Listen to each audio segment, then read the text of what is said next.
You see, Mr. Matthews, education is not about obscure facts and little test scores. Education is about the overall effect of years of slow absorption, concepts, philosophies, approaches to problem solving.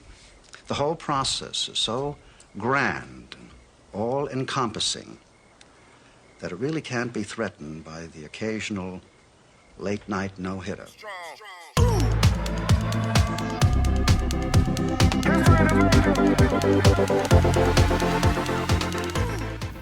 What up, what up? Today we're talking about protein synthesis. How do we synthesize protein? Well, let's think about this, people.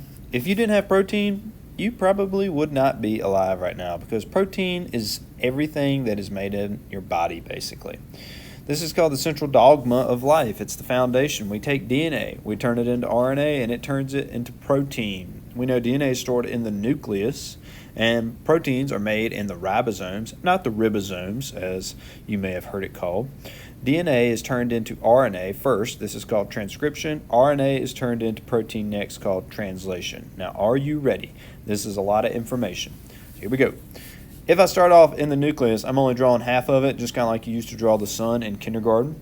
We know that DNA is inside the nucleus, but here's the problem. It is too big. It cannot escape those little pores in the nucleus, so it needs a guy. I know a guy who knows a guy who knows another guy. I know a guy. Well, this guy's name is mRNA. He is a messenger, hence the M. He is like Sneaky Pete. He can get out of the nucleus. He can sneak through the pores, get through the cracks. That process where we take DNA, we turn it into mRNA, is transcription. As he moves into the cytoplasm, he's going to go to the ribosome. From here on out, we're doing translation. Now, the ribosome is where we make our protein. The mRNA is going to come out. He's going to go into the ribosome like a 3D printer, and we're going to generate a protein. But wait a second. As he reads it, do you see that I have a U there? What? ATU? We don't have any U's anymore. Well, actually, we have to change our pairing rules. T is too big to escape the nucleus, so we have to improvise here.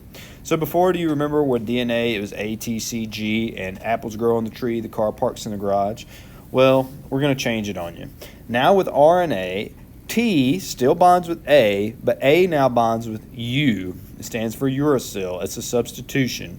G still bonds with C. C still bonds with G. There are no T's in RNA. Just imagine if you erase where a T would be and write in a U, you'll be good. Now, it's going to read 3 characters at a time.